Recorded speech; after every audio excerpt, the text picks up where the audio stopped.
арасында қара Қытай қаптаса, сары орыс әкеңдей көрінеді деген сөз бар. Бұл расында да бүгінгі Қытайлар ма? Яғни мына Қытайлар ма?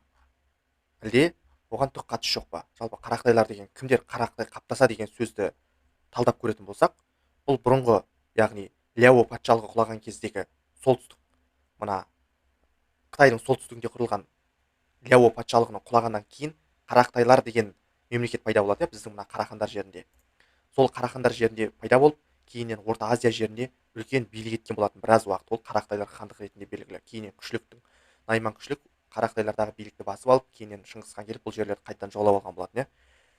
Бұл расында да сол қара Қытайлар ма? Әлде ол мүлде басқа халық па? Неге қара Қытай қаптаса, сары орыс әкеңдей көрінеді деп айтады? Осының мағынасына терең үңіліп қарайтын болсақ, қара Қытай деген ол кездегі Ляо патшалығының мұрагерлері емес, сонау елу үйді аша бастаған қара Қытайлар біздің даламызға келеді ғой, халқын ертіп. Өз мемлекеті құлағаннан кейін ол жерде Цин патшалығы құрылады, Ляо патшалығы құлағаннан кейін.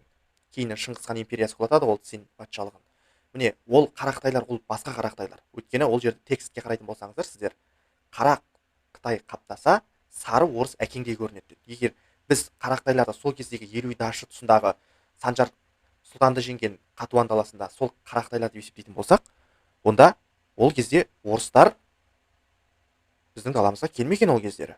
Біздің даламызды жауламаған. Онда неге орыстар деген сөз бар? Сары орыс әкеңдей көрінеді деген сөз неге айтылып тұр бұл жерде?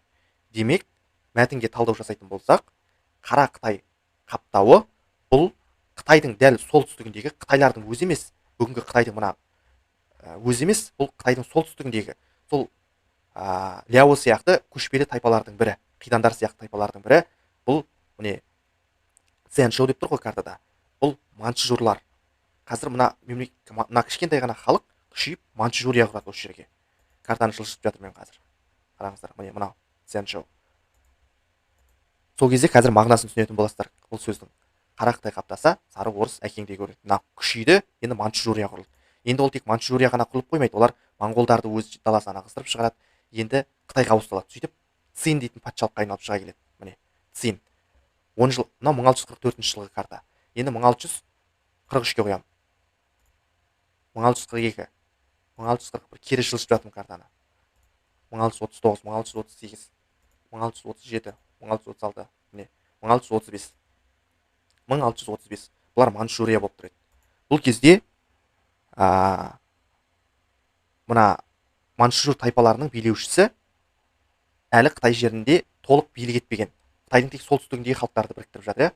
Міне Қытайдың территориясы мына жерлерден басталады. Міне Ұлы Қытай қорғанының шекарасы. Оның солтүстігінде көшпелі халықтар. Міне осы көшпелі халықтарды кезіндегі Шыңғыс хан сияқты бір тудың астына жинады. Көсемі, манчжурлар көсемі. Моңғолдар кішкентай жер болып қалды мына жерде. Көрдіңіз моңғолдар. Кезінде мысалы қазір 10 жылға кері шегерейікші. Қараңыздар, моңғолдар қандай еді. Одан 1625 мынау. 1615-ке қойсақ тіпті моңғолдар үлкен аумақты алып жатыр. Ал манчжурлар кішкентай ғана жерді алып жатыр. Мына Кореяның солтүстігін.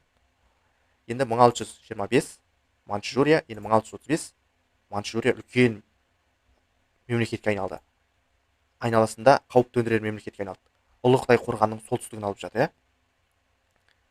Демек, бұл жерде қара Қытай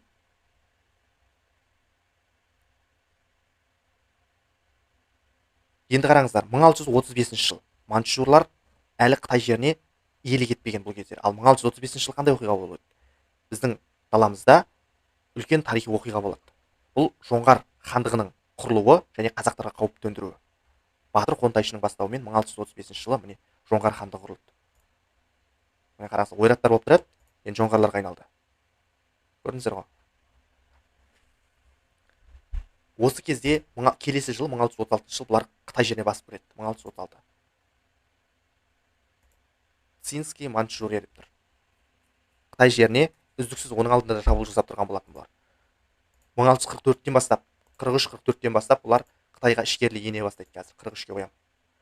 43 міне Мин империясының өз ішінде көтеріліс басталып кетті. Ли Цзечен деген көтерілісші Минді әбден әлсіретеді. 44 міне басып кірді. У Сангуй дейтін қолбасшы қақпаны ашып берді манчжурларға. Сөйтіп қытайлар 40 бөлшекке бөлініп кетті. Шун, Си, Мин, иә, қаншама патшалықтарға тарап кетті. Көтеріліс болып жатыр. Міне, бағана айтқан қара Қытай қаптаса деген осы манчжурлар.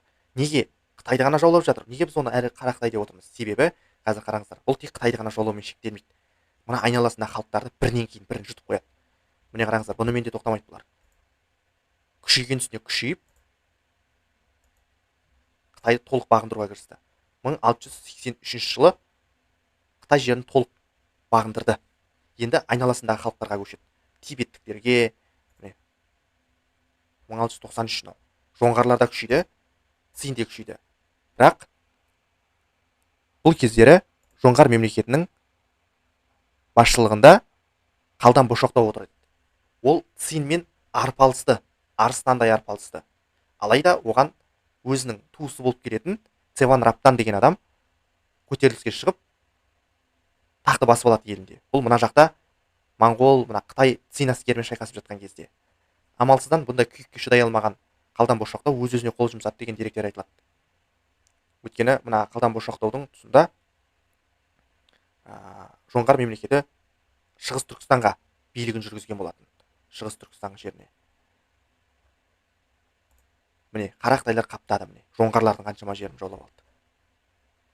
Одан әрі 1713, 1723, 1733, 1743, 1753, 1763 міне. Қара Қытай қаптаса, сары орыс әкеңдей көрінеді деген осы кездер айтылған мақал болса керек. Яғни дәйек сөз дейікші. Себебі мына жақта Ресей қыспақ қалды. Мына жақта қара Қытай әскері қаптаған Қытай әскері дейді. Қазақ даласына бет алып, ақыр аяғында мына Әмірсана, көтеріліске шыққан Әмірсана 1757 жылы өлді. Әмірсананың өлімімен де тоқтамады олар. Осылайша қаптаған Қытай әскеріне қарсы тұра алмасын түсінген Абылай хан бірнеше қақтығыстардан кейін қазақтарды аман сақтап қалу үшін амалсыздан Қытайдың билігін мойындауға мәжбүр болады. 1757 жылы жоңғарлардың соңғы билеушісі саналатын Әмірсана Ресейдің бекінісінде жан тапсырады аурудан. Бірақ оған Цин империясының адамдары сенбейді. Сөйтіп Кяхта бекінісіне әкеліп 1758 жылы Әмірсананың мәйітін көрсетеді. Цин үкіметіне. Өйткені Цин үкіметі қатты қорқып қалған болатын, Әмірсананы қайтадан көтеріле ма деп. Бізді Ресей алдап отыр ма деп қорыққан болатын. Ертеден қайтадан Жоңғарияға оралып, халықты азаттыққа бастап жүрер деп қорқып, Әмірсананың мәйітін көреді 1758 жылы Цин әскердің өкілдері. Осылайша Әмірсананың өлгеніне көш жеткізген Цин үкіметі бұл жерде Шыңшаң үкіметінің негізін қалайды. Шыңшаң билігі басталады Шығыс Түркістанда, Жоңғария жерінде. 1758 жылы. Бір кездері алып мемлекет болған Жоңғария,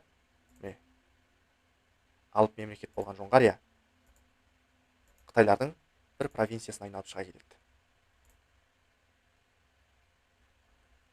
Міне, бағана біз айтқан қара Қытай қаптаса, сары орыс әкеңдей көрінеді деген дәйек сөз, яғни осы кездер айтылса керек халықтың арасында. Өйткені қаптаған Қытай әскерін алғашқы уақытта Абылай хан тоқтатам деп ойлады.